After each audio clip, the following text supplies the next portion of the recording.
everyone, you just caught me right as I'm finally getting this done, ready for our next episode of A Tribute to Mastery, where we are recreating paintings by Bob Ross. Today's painting is another dark canvas, but I decided to do something a little bit different, and I've coated this in a layer of just straight black.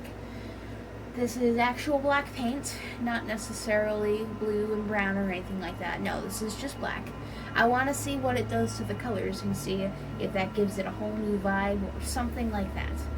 Anyway, we're using the usual specimens today with white, blue, green, red, brown, and yellow.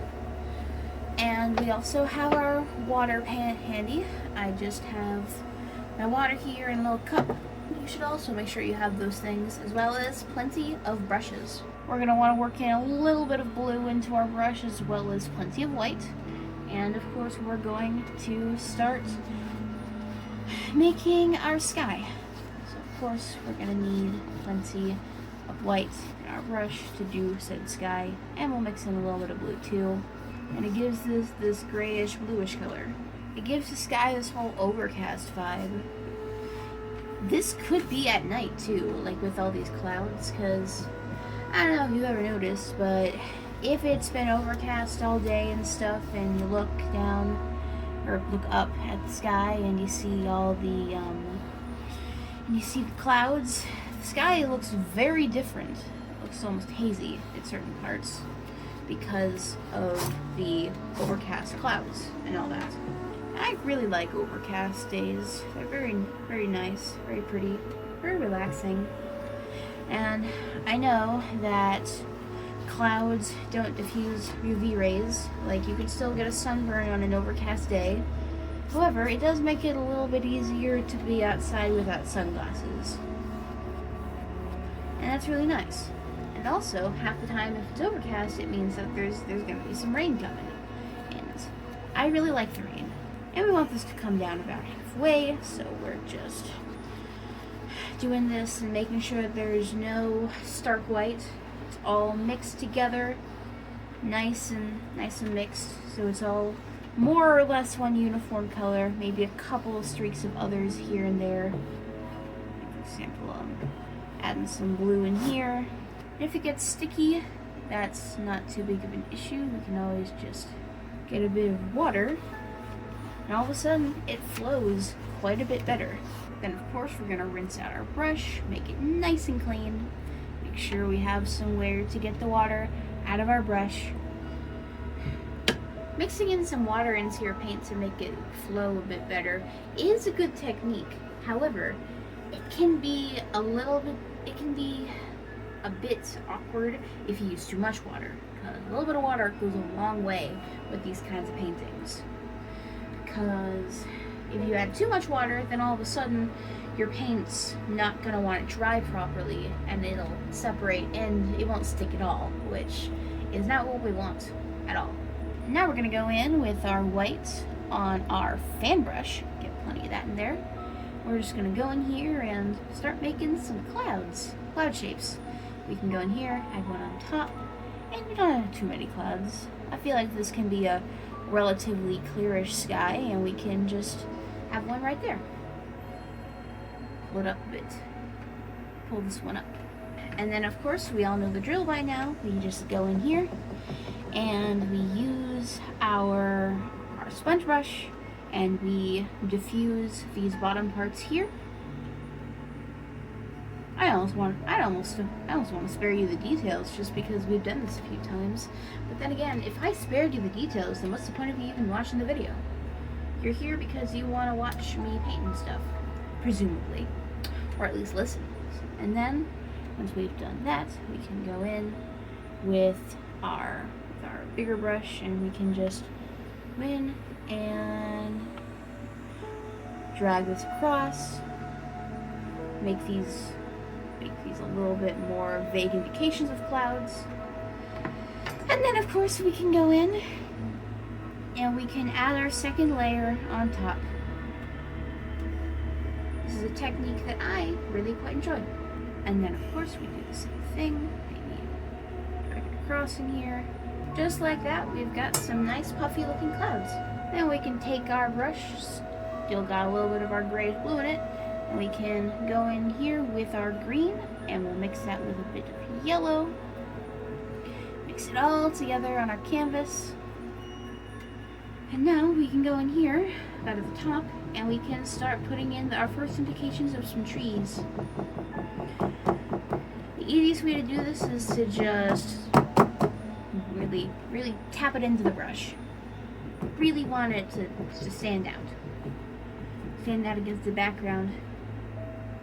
It's very important to get your colors to stand out with this painting technique, because if you don't, then it is much more likely that you'll end up mixing your colors all together and suddenly you can't tell where one thing starts and another thing stops. And people, okay, it's nice enough, but they won't like it as much than if they can actually tell what they're looking at. It makes it easier for people to be like, oh, I recognize that thing. Okay, I like that. People do tend to prefer looking at things that they understand. So, and we're just gonna go in here and more tree shapes. A bit here too, why not? We can go in here, maybe add a bigger one right in here. And add some going all the way up this way, all the way across. Just our first basic tree line here in the back. Doesn't need to be too distinct, just basic tree shapes. That way, once we go in and add more, then it won't draw too much attention. We're just building up our background here. This is very important. It's the base of the entire painting. So if you don't do this part properly, then the entire painting will look strange or odd, or it'll fall more than a little bit flat, which is not quite what we want. Then once we've done that, to really drive the point home, we can even go in with some brown, and we can even drop in some branches here. Just wherever you think it's needed. There. In here. Adding some gaps makes it a little bit less needed that you need to go in and tap over it again. Makes it look like it's just what's peeking through. However, having full branches and trunks can be nice, because your audience can really tell what it's looking at. This can also be a good way to sort of mentally envision what these trees actually look like. Because once you put in the vague shapes, you realize that these things, your brush strokes, they do tell a story. And so now you're halfway follow through with it. That said story. Plenty of branches, or you can put maybe only one or two. It's really up to you. It's your painting, your branches, your trees. We can have them going this way. Maybe this one goes out this way. Yeah. Maybe we'll go in with some brown with our palette knife here. We can just go in here and we can make a taller tree. Coming through right in here. Mix a bit of white into there. Why not? And then with our yellow and green, we can go in here and we'll give it some leaves. Why not? We go with our lighter color after mixing in some water into it to make it really stick to the canvas. We're gonna add some white into here. White and brown. Sorry, I forgot the word for a second. And we can start adding in some grass and stuff for it to stand on. Go in here, and all of a sudden we're just sort of creating land with just our brush. Like, we're creating millions and millions of little plants and blades of grass and all that in only a couple minutes. Maybe we can go in here and add a little bit of a area right in here. So we're gonna need to make a little bit of room for that. Now we'll put some in here. Coming down this way. Need more color variation. Right in there. We want this to be interesting to look at. And if it's all one color, then that's not exactly interesting. Okay, we're gonna go in here. Just mixing in just a little bit more green. All over. Don't want it to stand out too much though, so if something looks odd, feel free to tap it to your liking. And maybe we can take our fan brush here that's got plenty of white in it, and we'll mix that in with our dark green color as well as a bit of yellow. Plenty of yellow, maybe just the tiniest bit of brown. And a tiny bit of red, just like that. And we can go in here, maybe a pathway, maybe a little bit of a river type thing. Notice that you don't want to put too much definition onto it for now. Put through here, maybe just like that. And all of a sudden, we've got something going on here. A little path, somewhere for when the rain pours, it can go through here. A little depression in our meadow. And once we've got that little guy, we can go in with some brown, and maybe there's a tree that lives right in here. Go all the way up to the cloud. Up to the cloud for you, little guy. And of course, this little guy can get his branches in order. Maybe we'll make this a bit thicker at the base. As it grows up, it gets thinner. Mixing in just a touch of brown on my brush here. And all of a sudden, we've got a big guy. And just because of the brown, we're gonna add some green, red. Some red right in there. I'll put some down here underneath, maybe scattered about. And that's a nice looking tree, if I do say so myself. We're gonna go in here, we'll get a touch of the yellow in here.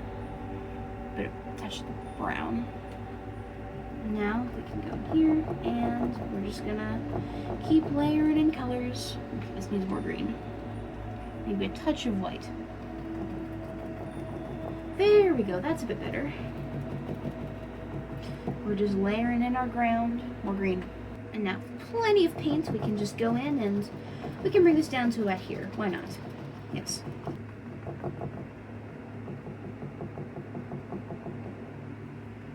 And then for this next part, we're going to need plenty of white on our brush.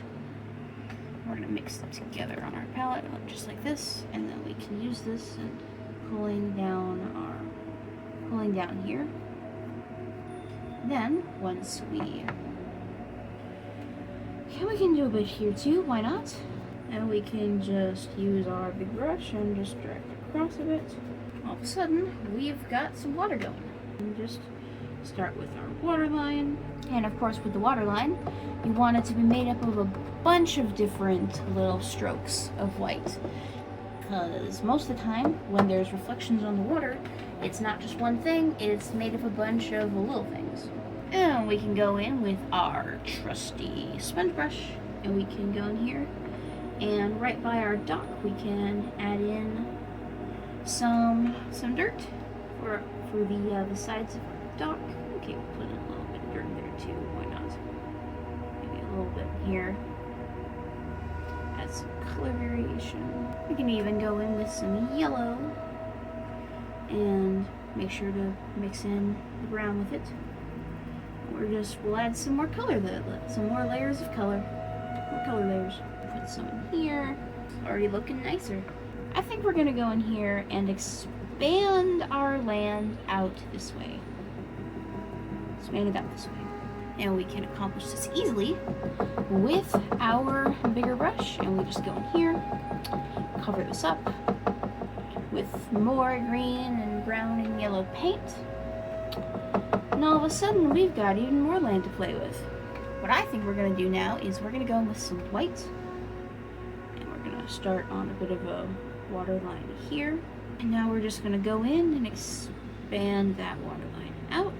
More white. The foam can be slightly greenish, but we don't want it to be too green. Because if it's too green, then it starts to look more like weird grass. And that's not quite what we're going for with this. And we're gonna go ahead and we'll mix in some blue into there. Make this look slightly more watery. And we see what we're doing here. We can just go in and do it at the other side too. Mix in plenty of blue. We can easily just go in here and add a little bit of an easier distinction between our path thing and the water itself. Just like that. Just like that. Now I think I'm gonna go in here with my what you call it? My fan brush. Sorry. In here, start right here. We can just go in here and all of a sudden pull a big tree out of thin air, just like that. Green. And we haven't really rinsed this brush out that much. This is still pretty much the same one that we've been using. Mix in a bit of brown for some color variation. Some red, of course. And we obviously need some yellow. Why would you think that we wouldn't use yellow for this? We'll always use yellow for this sort of thing. You can even quote me on that if you want. I am that confident in the fact that we're going to use yellow. And then we can go in with some brown. And we'll give this big guy a bit of a trunk. Maybe some branches for you, branches for you, you get a branch, you get a branch, everybody gets a branch. Alright, and we're gonna just go in there, add them, really pack them in. And of course, it gets thicker at the base. Go here, pull this big guy down. And then what we can do now is right over here, we're going to go in and we're going to drag this up. Drag this here. And we're just creating a really, really big tree. Maybe it's dead and this is what's left of it. I don't know. And we go in with our brush here and we're creating some branches for it. We even have one coming out this way from here. And of course we can add a bit of, add some shrubbery around it. Go in here with brown and white a bit. We're just putting in some color highlights for this big boy. Even go in with a bit of brown and add some more depth around it.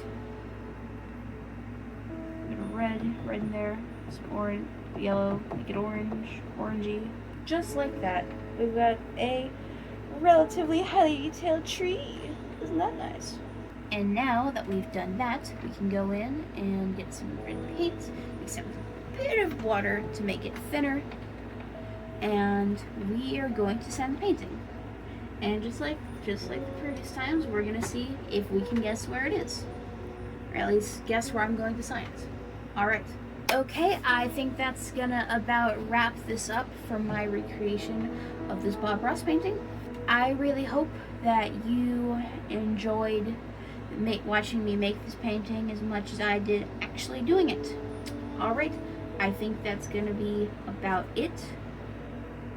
Alright, I will see you all next time. Alright, this is the painter signing off.